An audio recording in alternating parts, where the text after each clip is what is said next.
Good evening, आदाब, सत श्री अकाल और नमस्कार। दोस्तों, आज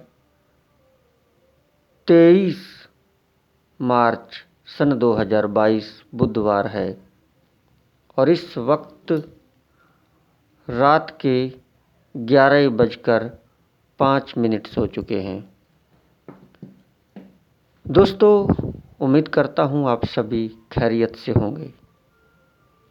मैं हूँ आपका चाहिता दोस्त मुख्तियार सिंह करनावल, MIA, अलवर, राजस्थान। दोस्तों, आप सभी का स्वागत है हमारी सीरीज एक अच्छे वक्ता कैसे बने में, जिसके 4 एपिसोड आप तक पहुंच चुके हैं और यह 5वां एपिसोड है। मेरे प्यारे दोस्तों,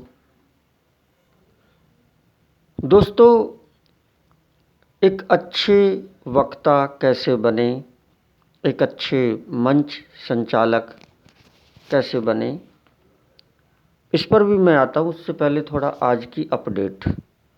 जी हाँ, कैमरा सेट कर रहा हूँ। दोस्तों, हम जानते हैं कि आज शहीद दिवस है।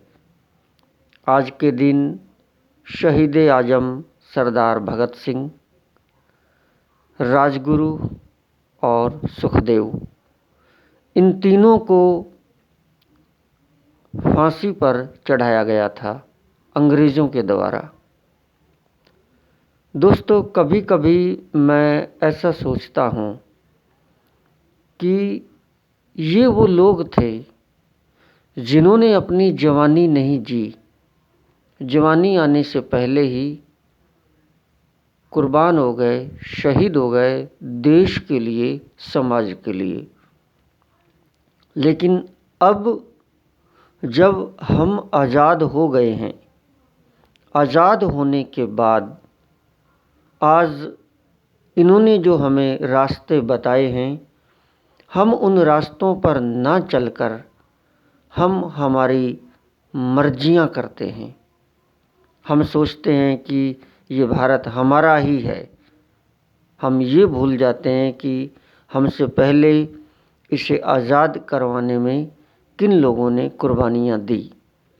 वो अलग बात है कि कुछ सच्चे मन से और कई लोग झूठे मन से हर साल उन्हें याद करते हैं, लेकिन उनकी जो बातें हैं, उनकी जो शिक्षाएं हैं, उस पर अमल नहीं करते हैं।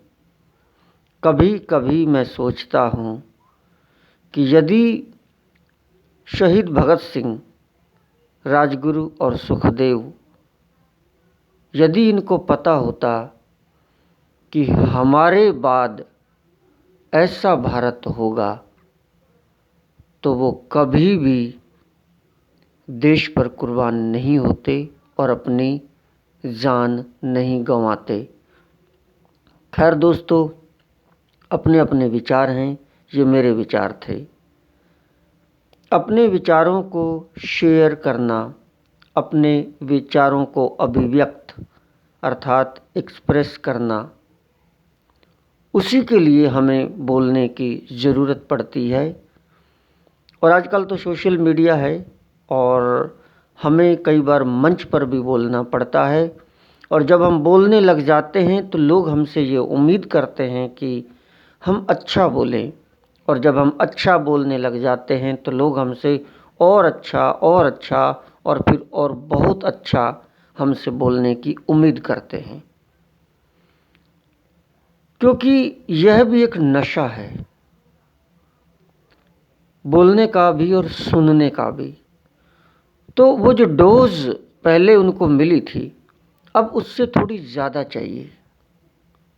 जो डोज अब उन्हें मिली है, अगली बार उससे थोड़ी ज़्यादा चाहिए, क्योंकि उसका मज़ा तो वो ले ही चुके हैं। अब उससे थोड़ा ज़्यादा ये बढ़ती ही जाती है, बढ़ती ही जाती है। इसलिए कभी किसी समय में मेरे गुरु जब आमिर खान से मिले थे, उन दिनों सन 2007 की बात है। 2007 में एक कार निर्माता, यानी कि कारों की कार बनाने वाली एक कंपनी थी जिसका नाम था इनोवा। जी हाँ, इनोवा कंपनी।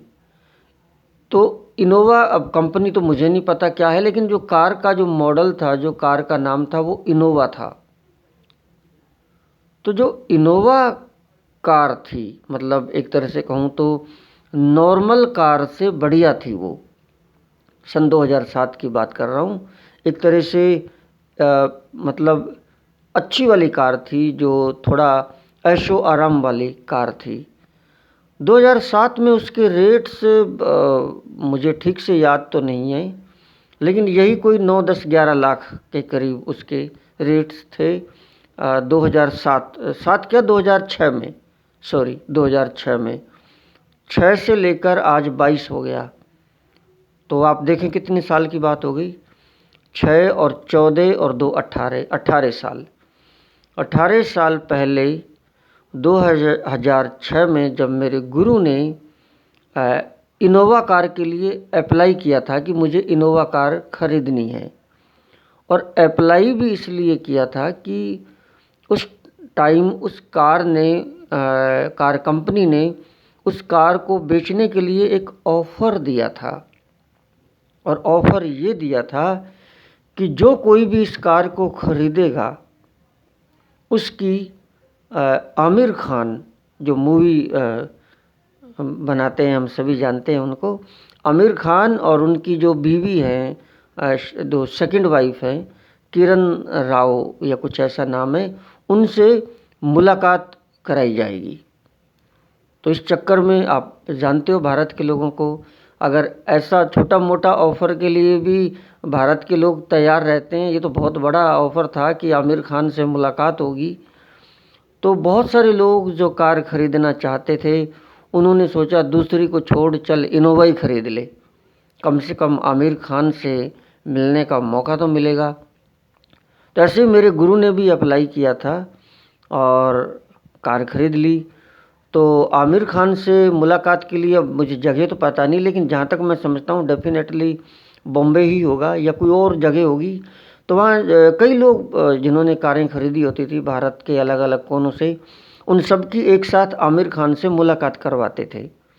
तो स्मार्टफोन थे नहीं, लोग सेल्फी वगैरह लेते नहीं थे, तो फ़ोटो खिंचवाते थे उस टाइम। तो जब आमिर खान से मिलते थे, बातचीत होती थी, तो फ़ोटो भी खिंचवा लेते थे एक याद रखने के लिए। तो हमारे गुरु ने और हमारे गुरु की वाइफ ने आमिर खान और उनकी वाइफ जो किरण राव हैं, उनके साथ फ़ोटो खिंचवाया था, और हमारे गुरु ने हमें दिखाया था कि ये देखो, मैं आमिर खान से मिलकर आया हूँ। तो इस बात के साथ हमारे गुरु ने हमें एक बहुत अच्छी बात बताई, जो कि उन्हें आमिर खान ने बताई थी। और वो बात ये थी, आमिर खान ने ये कहा था कि जब आप कोई अच्छा काम करने लग जाते हो, जब आपके ऊपर जिम्मेदारियां बढ़ जाती हैं, तो लोगों की भूख और ज़्यादा बढ़ जाती है। वो आपसे उम्मीद करते हैं कि आप और अच्छा करें। बहुत सुंदर लाइनें थी वो, बहुत सुंदर। आमिर खान सक्सेसफुल हो चुके थे, सुपरस्टार बन चुके थे, लेकिन अब छोटी मोटी मूवी बनाना आमिर खान के लिए ठीक नहीं था। अब आमिर खान के जो फॉलोअर्स हैं, वो ये चाहते थे कि आमिर खान पहले वाली मूवी से इस बार एक बढ़िया मूवी बनाए। तो आमिर खान को बहुत ज़्यादा मेहनत करनी पड़ती थी, क्योंकि सरफरोश एक सुपरहिट मूवी, दिल superhit movie, Raja Hindustani superhit movie, और उसके बाद अब आमिर खान काम कर रहे थे रंग दे बसंती पर, क्योंकि रंग दे बसंती भी सन 2006 में ही आई थी। रंग दे बसंती पर काम कर रहे थे।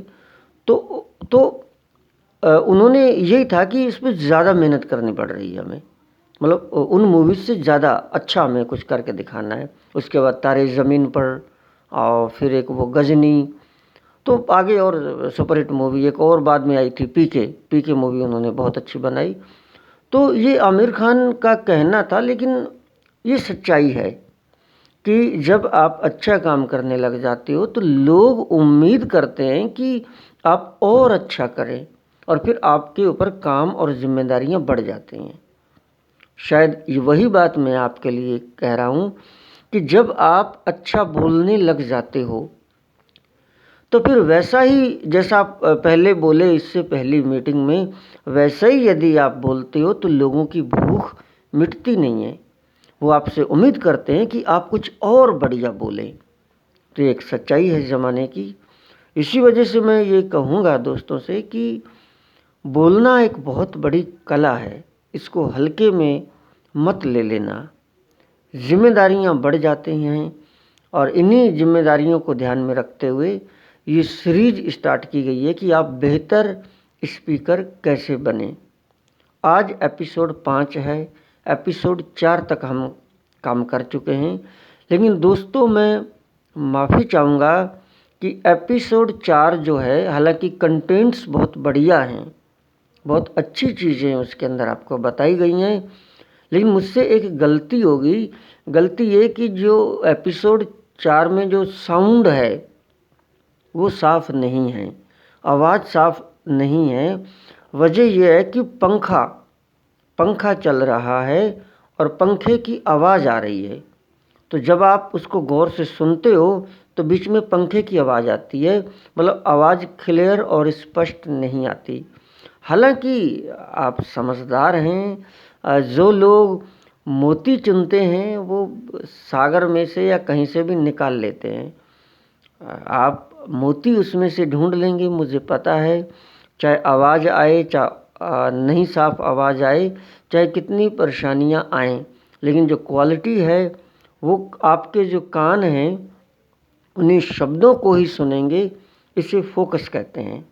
ठीक उसी प्रकार जबकि अर्जुन को सिर्फ उस पक्षी की आँख दिखाई दे रही थी, पत्ते, बादल या टहनियाँ या कुछ और दिखाई नहीं दे रहे थे।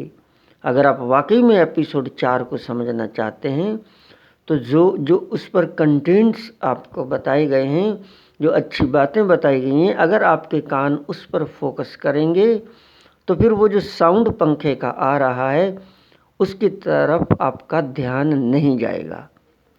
तो ये है हमें एक तरह से नेगेटिविटी में भी पॉजिटिविटी ढूंढने का एक हमारा तरीका है कि कमी होने के बावजूद भी हम उसको अच्छे तरीके से देखें। ये भी एक अपने आप में बहुत फिलोसफिकल बात है कि अगर हमारे साथ स्थिति ठीक नहीं है तो हम उस बुरी स्थिति में ही कुछ अच्छाइयों को देखें, जिससे हमें जीने की एक राह और उम्मीद और एक किरण मिलती है। तो दोस्तों, लेकिन इसका मतलब यह नहीं कि उस गलती को हम बार बार करें। अब हम उस गलती को नहीं दोहराएंगे। हालांकि मैं ये जानता था कि ये साउंड हो सकता है, लेकिन फिर भी बस जल्दबाजी में इग्नोर कर गया और बाद में बहुत पछताया। अब फिर ना पछताना पड़े, इसी वजह से आज पंखे को बंद कर दिया है। आज ना तो टेबल फैन यूज़ किया है, ना ही सीलिंग फैन यूज़ किया है, और नहीं करूँगा आज के बाद, आई प्रॉमिस। और अगर करना भी पड़ा तो टेबल फैन बहुत दूर रखूँगा।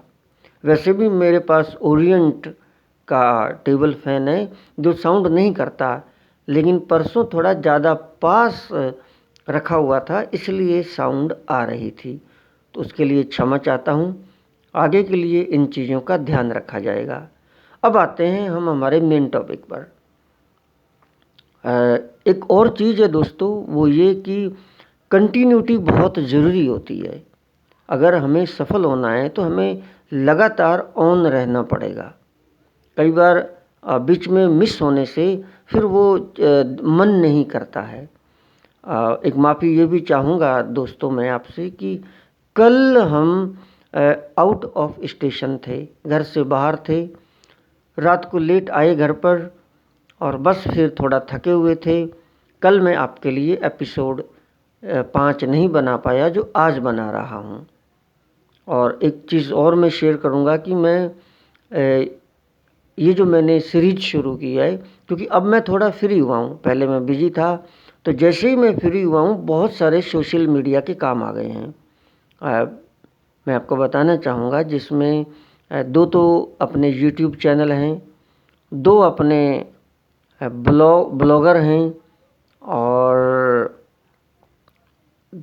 एक अपना फेसबुक पर्सनल अकाउंट है, एक अपना फेसबुक ग्रुप है, एक अपना फेसबुक पेज है, इसके साथ इंस्टाग्राम है, ट्विटर है और इसके साथ 4 व्हाट्सएप ग्रुप हैं जिनको मैं ही चलाता हूँ, उनका एडमिन भी मैं ही हूँ।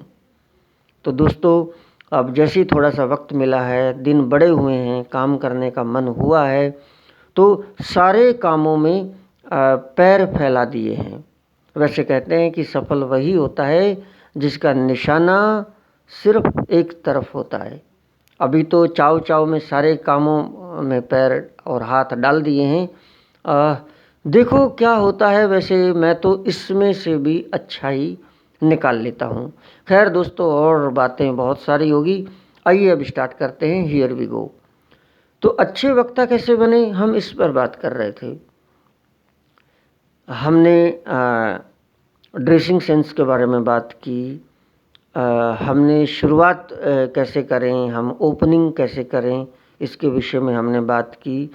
हमने जो अच्छे वक्ता रहे हैं भूतकाल में और वर्तमान काल में, हमने उनके बारे में बातें की। आप पुराने एपिसोड्स देख सकते हैं। और हमने टाइम मैनेजमेंट के बारे में भी बात की। और इन्हीं बीच एक बात और कहूँगा दोस्तों जो मैंने कही नहीं, कि अगर यह आपको मुख्तियार सिंह करनावल अलवर राजस्थान यूट्यूब चैनल अच्छा लगे, यदि आपको ये सीरीज पसंद आ रही हो, तो प्लीज़ चैनल को सब्सक्राइब करें और वीडियो को लाइक, शेयर और कमेंट्स तो ज़रूर ही करें and press the bell icon, ताकि आपको समय समय पर नोटिफिकेशन मिल सके। तो दोस्तों अब मैं आगे बढ़ता हूँ। आज हम क्या बात कर रहे हैं, क्योंकि मेरे पास कोई ऐसी तैयारी नहीं है, मैं तो डायरेक्ट आता हूँ। और आज भी मैं लेट इस वजह से हुआ कि अभी मैं ब्लॉगिंग कर रहा था। आने वाले समय में दोस्तों मैं यहीं पर जोड़ दूँ कि आने वाले समय में अगर आप गूगल पर जाकर कुछ भी डालेंगे तो वहाँ आप हमें पाएंगे, क्योंकि हम कई चीज़ों पर काम कर रहे हैं। खैर दोस्तों, अब स्टार्ट करते हैं। तो अच्छे वक्ता बनने के लिए अंदर से अच्छा इंसान बनना बहुत ज़रूरी है, हम जानते हैं। और उसके साथ साथ सत्य बोलना बहुत ही ज़रूरी है। टाइम मैनेजमेंट हो गया कि आप कितनी देर तक स्पीक करें, कितनी देर तक बोलें। अब आज हम बात करते हैं थोड़ा भाषा के चुनाव पर, कि भाषा का चुनाव कैसा हो, हम कैसी भाषा का प्रयोग करें। इस पर भी कई सीरीज़ बनेंगी, लेकिन आज मैं मेन जो बात है उस पर आता हूँ। भाषा दोस्तों डेफिनेटली आप वही बोलेंगे जो आप जानते हैं। आप या हिंदी बोलेंगे, इंग्लिश बोलेंगे या कोई और बोलेंगे। अब हम हिंदी पर आ जाते हैं। अगर आप हिंदी में बोल रहे हैं तो हिंदी में भी देखो कई तरीके की बातें हैं। और फिर ये है कि भाषा के साथ साथ हम शब्दों का कैसा चुनाव करें। दोस्तों मैं इसे कुछ यूँ समझाऊंगा कि पहले मैं शब्दों के चुनाव पर आता हूँ। आपके जो शब्द रहेंगे ऐसे ना हों आपके शब्द कि जिन्हें कोई खास ग्रुप के लोग ही समझ पाएं, ऐसे ना हो। और ऐसे हल्के और घटिया शब्द भी ना हो जिन्हें सिर्फ और सिर्फ बहुत नीचे तबके के लोग समझ पाएं। तो फिर कैसे शब्द हो? शब्द आपके बीच के से होने चाहिए। ज़्यादातर शब्द, यानी कि जो शब्दों का, जो वोकेबुलरी का आप चुनाव कर रहे हैं, कौन सी भाषा में, जो भी आपने सिलेक्ट की है, शब्द आपके ऐसे होने चाहिए कि जिन शब्दों को आमजन समझ पाए। आमजन का मतलब जो जनता आपको सुन रही है, जो जनता बैठी है, उस जनता का 70% हिस्सा, 70 से 80% हिस्सा आपके उन शब्दों को समझ पाए। अर्थात आप अपने 100% जो शब्द आप यूज करेंगे, उनमें 70% शब्द, और भी बल्कि 70 से लेकर 80% शब्द ऐसे ही यूज कीजिएगा जिन्हें हर कोई समझ पाए। कठिन शब्दों का चुनाव बहुत कम कीजिएगा, लेकिन कीजिएगा ज़रूर, ज़रूर कीजिएगा। बाकी जो 20% शब्द रह गए हैं, उसमें कुछ कठिन शब्दों को भी लीजिएगा। हाँ, कुछ कुछ बहुत ज़्यादा सस्ते शब्दों को भी लीजिएगा। मतलब 70% तो वही शब्द आपको बीच के से रखने हैं जो आमजन समझ पाता है। अब बाकी 70 या 80 मान लो आप। 80 के बाद अब ये जो 20% रह गए, इसमें कुछ शब्द महंगे अर्थात ऊंचे लेवल के, कुछ शब्द सस्ते अर्थात ऐसे जो आमजन से नीचे होते हैं। मैं ये नहीं कहूँगा कि बुरे शब्द यूज करें, अच्छे करें, लेकिन देसी भाषा के बहुत आसान, बहुत सस्ते, जिसे कोई भी यूज कर लेता है, ऐसे शब्दों का आप चुनाव करें। तो वैरायटी होगी आपके पास, सस्ते शब्द, सही शब्द और महंगे अर्थात उच्च क्वालिटी के शब्द। लेकिन रेशो जो आपको रखना है वो ये रखना है कि 80% आपको आम जन के शब्द ही रखने हैं। अब इसे हम कुछ यूँ समझेंगे दोस्तों। कहते हैं कि एक बहुत पहले एक सॉन्ग आया था, चश्मे बद्दूर। और शायद कुछ ऐसा था कि नज़र ना लगे तुझे मेरी, कि चश्मे बद्दूर, चश्मे बद्दूर, कुछ ऐसा सॉन्ग है, पुराना सुपरहिट सॉन्ग है। आप यूट्यूब पर जाकर चश्मे बद्दूर सॉन्ग डालेंगे तो आप सुन लेंगे। तो चश्मे बद्दूर का अर्थ क्या है, हर किसी को पता नहीं। चश्मे बद्दूर क्या मतलब है, हर कोई जानता ही नहीं इसको। तो बहुत एक तरह से चश्मे बद्दूर एक महंगा शब्द है, एक विद्वानों का शब्द है। अभी वो गाने में डाल दिया। अब गाना तो सबसे ज़्यादा गाना लोकप्रिय और सुपरहिट वही होता है जिसे आमजन सुनता है। अब आमजन सुन रहा है, उससे अच्छा लग रहा है क्योंकि म्यूजिक अच्छा है, स्टाइल अच्छी है, बोल रहे हैं, है ना, एवरीथिंग इज गुड। लेकिन उनको चश्मे बद्दूर समझ नहीं आ रहा था। दे वर नॉट गेटिंग चश्मे बद्दूर, द मीनिंग ऑफ द चश्मे बद्दूर। अब मीनिंग पता नहीं तो उन्हें ये भी नहीं समझा रहा था ये कह क्या रहा है। तो कहते हैं एक रिक्शा चालक था, रिक्शा चालक, उन्हें इतना विद्वान वो नहीं होता, बड़े बड़े शब्दों का पता नहीं। उसने सोचा ये गाने में कहता है चश्मे पर धूल, चश्मे पर धूल। तो जा रहा था रिक्शा चलाते हुए और वो उस गाने को गा रहा है कि नज़र ना लगे मेरी तुझे, कि चश्मे पर धूल, चश्मे पर धूल, चश्मे पर धूल। तो किसी ने कहा भाई साहब ये चश्मे पर धूल नहीं है, ये चश्मे बद्दूर है। तो रिक्शा चालक ने कहा ये चश्मे बद्दूर क्या होता है। विद्वान ने उसे समझाया कि चश्मे बद्दूर का मतलब होता है नज़र ना लगे, नज़र ना लगे। तो रिक्शा चालक ने कहा तो फिर यही बोलना था ना, घुमा फिरा क्यों रहा है। तो कहने का मतलब ये है कि हमें भी अपने जो भाषण है या जहाँ कहीं पर भी हमें बोलना है, कहाँ कहाँ बोलना है वो हम बता चुके हैं। हमारे शब्द आम जन के होने चाहिए, 80% शब्द। कुछ शब्द 10% उच्च क्वालिटी के भी होने चाहिए, विद्वानों वाले, क्योंकि आम जन के बीच कुछ तबका विद्वानों का भी बैठा है और ऐसे शब्द बोलने से उनको ये लगता है कि ये आदमी काफ़ी नॉलेज रखता है, काफ़ी पढ़ा लिखा और विद्वान आदमी है, हल्का आदमी नहीं है, सब कुछ जानता है। तो उनको ये एहसास भी हो जाता है, मतलब एक तरह से वो टच करता है, क्योंकि विद्वान लोग हमेशा कम ही बैठे होते हैं। 80% लोग जो होते हैं आमजन ही होते हैं जनता के बीच।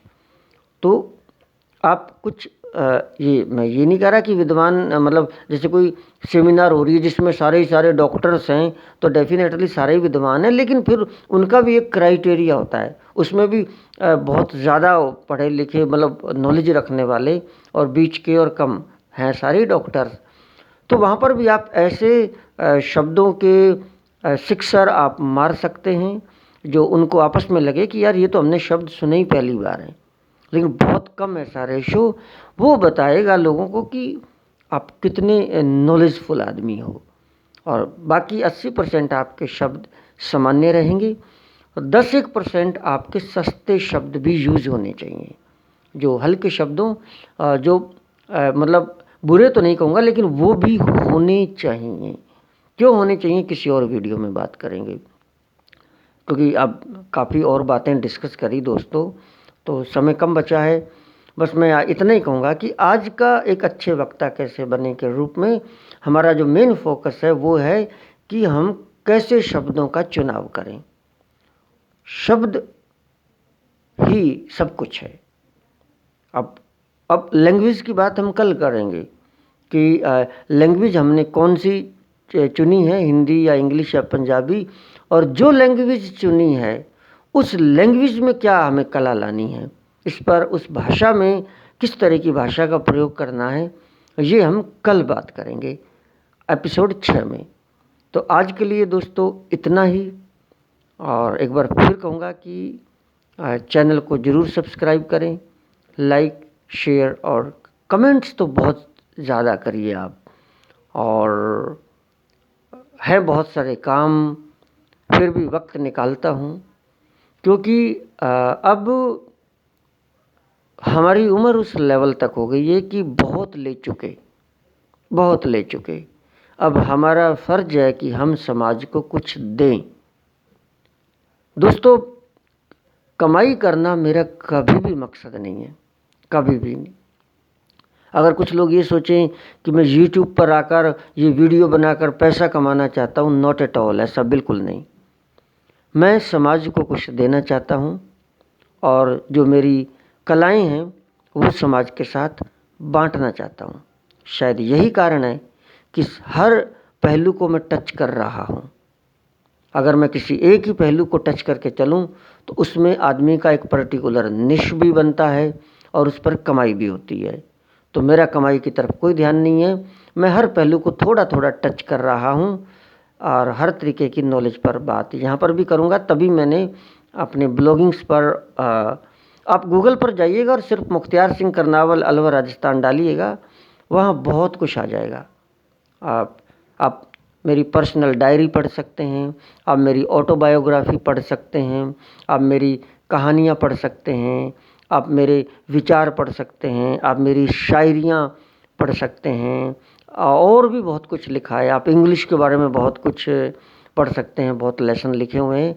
तो ये सारी बातें हैं। आज के लिए दोस्तों इतना ही। आपका दोस्त मुख्तियार सिंह करनावल, MIA अलवर राजस्थान। डेट फिर ध्यान दिला दूं, आज 23 मार्च सन 2022 बुधवार है। आप सभी साथी जुड़े, आप सभी का तहे दिल से शुक्रिया and thank you so much.